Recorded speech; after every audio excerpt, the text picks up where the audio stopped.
Completely ಅವನ inferiority ಕಾಂಪ್ಲೆಕ್ಸ್ನ overcome ಮಾಡೋಕ್ಕೆ ನನಗೆ ದಿನ ಟಾರ್ಚರ್ ಕೊಡ್ತಿದ್ದ. ಹಾಗೆ ಒಂದಿನ ನಾನು ಹೊಟ್ಟೆಗೆ ರೈಟ್ ಇಯರ್ ಒದ್ದ.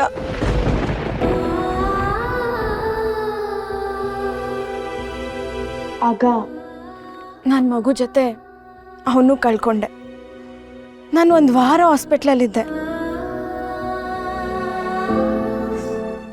ನನ್ನ ಮನೆಯವರು ಬರಲಿಲ್ಲ, ನನ್ನ ಗಂಡನ ಮನೆಯವರು ಬರಲಿಲ್ಲ.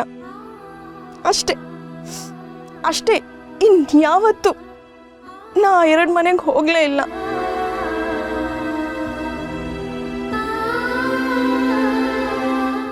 ಐರಾ, ಸಾರಿ.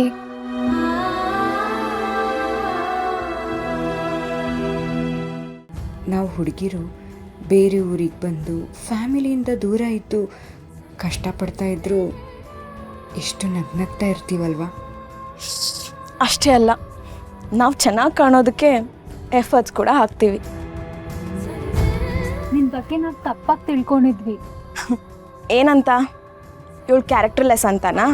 ಅಯ್ಯೋ ಇಲ್ಲ ಇಲ್ಲ, ಅಷ್ಟೆಲ್ಲ ತಪ್ಪಾಗಿ ತಿಳ್ಕೊಂಡಿರ್ಲಿಲ್ಲ. ಲೂಸು ಅಂತ ಅಂದ್ಕೊಂಡಿದ್ವಿ ಅಲ್ವಾ ಕಾವ್ಯ? ಅಷ್ಟೇ.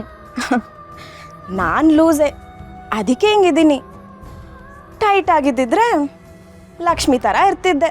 ಸಾಕು ಸಾಕು, ನನಗಿಂತ ನೀನೇ ಸ್ಟ್ರಾಂಗ್ ಅಂತ ಗೊತ್ತಾಯ್ತು. ಐರಾ, ನಾನು ನಿನ್ನ ಹತ್ರ ಒಂದು ಪ್ರಶ್ನೆ ಕೇಳ್ಬೋದಾ? ಶೂಟೆ. ಏನು ಶೂಟ್ ಮಾಡಬೇಕಾ? ಅಯ್ಯೋ ದಡ್ಡಿ, ಹಾಗಂದ್ರೆ ಅದೇನ್ ಕೇಳು ಅಂತ. ಓ ಹಂಗ. ಸರಿ ಐರಾ, ನೀನು ಯಾಕೆ ಸಿಗರೇಟ್ ಸೇದ್ತೀಯ? ಸ್ಟ್ರೆಸ್, ಮಾನಸಿಕ ಒತ್ತಡ. ಸ್ಟ್ರೆಸ್ಸೇ ಕೆಟ್ಟದು, ಅದರಲ್ಲೂ ಸಿಗರೇಟ್ ಸೇದೋದು ಇನ್ನೂ ಕೆಟ್ಟದಲ್ವಾ? ಸಿನಿಮಾ ನೋಡೋವಾಗಲೆಲ್ಲ ತೋರಿಸ್ತಾರಲ್ವಾ ಕೆಟ್ಟದು ಅಂತ, ಅದಕ್ಕೆಲ್ಲ ಸಿಗರೇಟ್ ಬಿಡಬೇಕು ಅನ್ಸಲ್ಲ. ಐರಾ, ನಿನಗೊಬ್ಳು ತಂಗಿ ಇದ್ದು ಅವಳೇನಾದರೂ ಸಿಗರೇಟ್ ಬಿಡು ಅಂದಿದ್ರೆ ನೀನೇನು ಮಾಡ್ತಿದ್ದೆ? ಬಿಡ್ತಿದ್ದೆ ಅಲ್ವಾ? ಬೇಡಮ್ಮ ಬೇಡ. ನನಗೊಬ್ಳು ತಂಗಿ ಇದ್ದು ನಾನು ಬಿಟ್ಟೋದ್ಮೇಲೆ ಅವಳನ್ನ ಅವನಿಗೆ ಮದುವೆ ಮಾಡಿ ಅವಳ ಬಾಳ್ನು ಹಾಳು ಮಾಡಿಬಿಡ್ತಿದ್ರು ನನ್ನ ಮನೆಯವರು. ಆದರೆ ನಿನಗೋಸ್ಕರ ಈ ಸಿಗರೇಟ್ನ ಬಿಡ್ತೀನಿ. ಒಂದಂತೂ ನಿಜ, ನಮಗೆ ಸಿಗೋ ಎಲ್ಲ ರಿಲೇಶನ್ಶಿಪ್ ನಾವು ಅದೃಷ್ಟ ಮಾಡಿರಬೇಕು. ಆದರೆ ನಮ್ಮನ್ನು ಪ್ರೀತಿಸೋರು ಸಿಗೋದು ಅಷ್ಟು ಸುಲಭ ಅಲ್ಲ. ಅಟ್ಲೀಸ್ಟ್ ಐ ವಿಶ್ ನಿಮ್ಮ 3 ಜನಕ್ಕಾದರೂ ನಿಮ್ಮನ್ನು ತುಂಬ ಪ್ರೀತಿಸೋ ಹುಡುಗ ಸಿಗಲಿ ಅಂತ.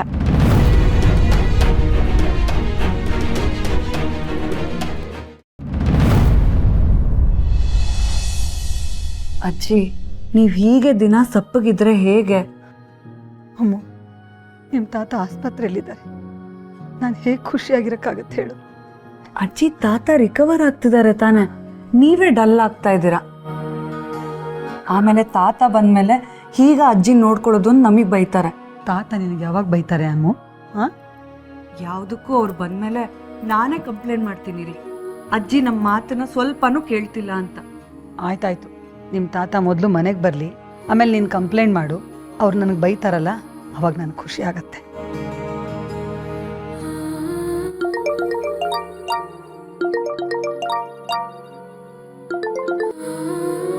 ಹಲೋ, ಹೇಳ್ರಿ. ವಿಮಲಾ, ಅಪ್ಪಂಗೆ ಡಿಸ್ಚಾರ್ಜ್ ಮಾಡ್ತಿದ್ದಾರೆ. ಮನೆಯಲ್ಲಿ ಎಲ್ರಿಗೂ ಹೇಳ್ಬಿಡು, ಅಮ್ಮಂಗೆ ಮೊದಲು ಹೇಳು. ಹೌದಾ? ಸರಿ ರೀ, ಈಗಲೇ ಹೇಳ್ತೇನೆ. ಆಮೇಲೆ ಅಪ್ಪ ಮನೆಗೆ ಬಂದಮೇಲೆ ಯಾರೂ ಅವ್ರ ಹತ್ರ ಜಾಸ್ತಿ ಮಾತಾಡಕ್ಕೆ ಹೋಗಬೇಡಿ. ಅವ್ರು ಇನ್ನೂ ರಿಕವರಿ ಸ್ಟೇಜಲ್ಲೇ ಇದ್ದಾರೆ. ಅಲ್ಲ ರೀ, ನಾನು ಯಾವಾಗ ಮಾತಾಡ್ದೆ ಅಂತ ಹೇಳಿದ್ದಲ್ಲ ವಿಮಲಾ, ಎಲ್ರಿಗೂ ಹೇಳ್ಬಿಡು ಅಂತ ಹೇಳಿದ್ದಷ್ಟೆ. ಸರಿ. ಅತ್ತೆ, ನಿಮ್ಮ ಮಗ ಫೋನ್ ಮಾಡಿದ್ರು, ಮಾವನ್ನ ಡಿಸ್ಚಾರ್ಜ್ ಮಾಡ್ತಿದ್ದಾರಂತೆ.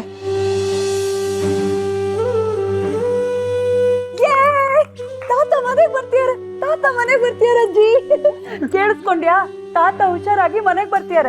ಇನ್ನವ್ರ ಕೈಯಲ್ಲಿ ಬಯಸ್ಕೊಳಕ್ ರೆಡಿ ಆಗಿರು. ಈಗಷ್ಟೇ ಹೇಳಿದ್ಯಲ್ಲ, ತಾತಂಗೆ ಕಂಪ್ಲೇಂಟ್ ಮಾಡ್ತೀನಿ ಅಂತ. ಅದೇ ನಿಜ ಆಗೋಯ್ತು ನೋಡು. ಅಜ್ಜಿ ಫೈನಲಿ ನಿನ್ ರೋಮಿಯೋ ಮನೆಗೆ ಬರ್ತಾ ಇದ್ದಾರೆ. ಗೆಟ್ ರೆಡಿ ಫಾರ್ ಅ ಮರ ಸುತ್ತು ಡ್ಯೂಯೆಟ್ ಸಾಂಗ್. ಕಳ್ಳ, ನಾನು ಮರ ಸುತ್ತಿಸಿ ಸುಸ್ತು ಮಾಡಲ್ಲ ಕಣ ಅವರನ್ನ. ಅಂಗೈಯಲ್ಲಿ ಇಟ್ಕೊಂಡು ಜೋಪಾನ ಮಾಡ.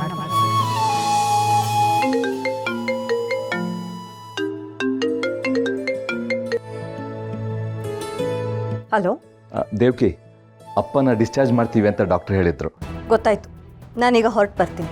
ಬೇಡ ಬೇಡ, ನೀನು ಮನೇಲೇ ಇರು, ನಾನೇ ಕರ್ಕೊಂಡ್ಬರ್ತೀನಿ.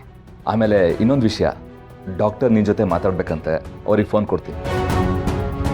ಡಾಕ್ಟರ್ ಅಂಕಲ್ ಡಿಸ್ಚಾರ್ಜ್ ಮಾಡ್ತೀರಿ ಅಂತ ಅಂದ್ರಂತಲ್ಲ, ಅವರು ಮನೆಗೆ ಬರೋಷ್ಟು ಹುಷಾರಾಗಿದ್ದಾರಾ? ಎಸ್, ಆದರೆ ಇಲ್ಲಿವರೆಗೂ ಇದ್ದ ಧರ್ಮರಾಜ್ಗೂ ಮನೆಗೆ ಬರ್ತಾ ಇರೋ ಧರ್ಮರಾಜ್ ಬೇರೆ ಅನ್ನೋದು ಮನೆಯವ್ರಿಗೆಲ್ಲ ಹೇಳಬೇಕು. ಹಾಗೆ ತುಂಬ ಶಾಕಿಂಗ್ ಆಗಿರುವಂಥ ವಿಷಯಗಳನ್ನು ಸ್ವಲ್ಪ ಕಾಲ ಅವ್ರ ಹತ್ರ ಹೇಳೋಕ್ಕೋಗ್ಬೇಡಿ. Okay, thank you. ದೇವ್ಕಿ, ಏನಾಯ್ತೆ? ಗಿರಿ ಏನಂದ? ಡಾಕ್ಟರ್ ಏನು ಹೇಳಿದ್ರಂತೆ? ಅಮ್ಮ, ಯಾಕೆ ಇಷ್ಟೊಂದು ಟೆನ್ಷನ್ ಮಾಡ್ಕೋತಾ ಇದೆಯಾ? ಏನೋ ಫಾರ್ಮಾಲಿಟೀಸ್ ಬಗ್ಗೆ ಮಾತಾಡ್ತಿದ್ರು ಅಷ್ಟೇ. ನಿನ್ನ ಗಂಡ ಮನೆಗೆ ಬರ್ತಾ ಇದ್ದಾರೆ, ಅಣ್ಣ ಕರ್ಕೊಂಡು ಬರ್ತಾ ಇದ್ದಾನೆ.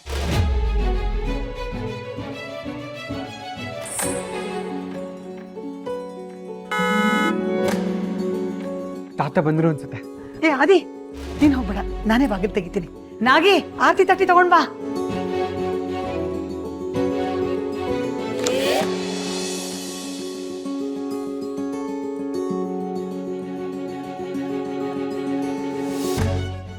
ಸರೋಜಾ,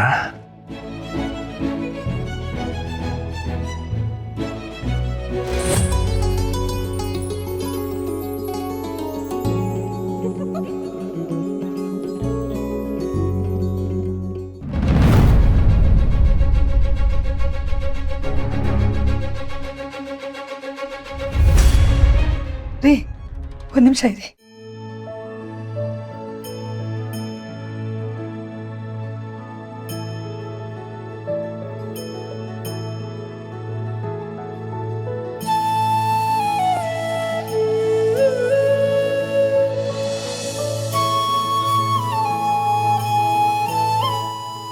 ಮತ್ತೆ ಈ ಮನೆನ ಅಮ್ಮ, ಏನಿದು ಬಾಗ್ಲಲ್ಲೇ ನಿಂತ್ಕೊಂಡು ಮಾತಾಡ್ಸ್ತಾ ಇದೆಯಲ್ಲ?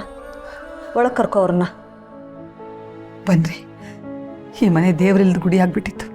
ನೀವು ಬಂದ್ರಲ್ಲ, ಸದ್ಯ ದೇವ್ರು ದೊಡ್ಡವನು. ಪ್ರೀತಿಗಿಂತ ದೊಡ್ಡ ಶ್ರೀರಕ್ಷೆ ಏನಿದೆ ಸರೋಜಾ?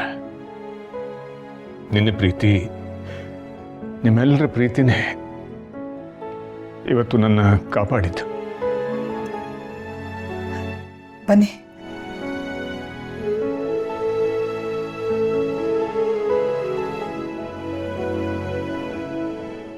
ಕೂತ್ಕೊಳ್ಳಿ.